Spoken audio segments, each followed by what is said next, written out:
నేను ఒకే ఒక విషయం మీకు విజ్ఞప్తి చేస్తున్నాను. నేను కదిలిరా అని పిలిపించాను.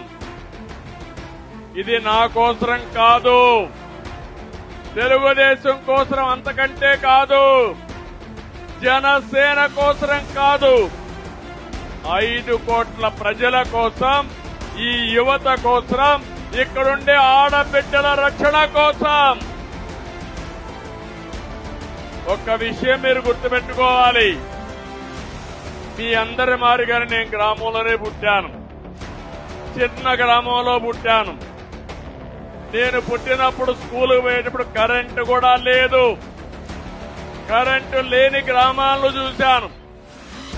ఒక ముఖ్యమంత్రిగా దేశానికి పవర్ సెక్టర్ రిఫార్మ్ తీసుకొచ్చామంటే అది నాకు గర్వ కారణం అని చెప్పి మరొకసారి మీకు తెలియజేస్తున్నా.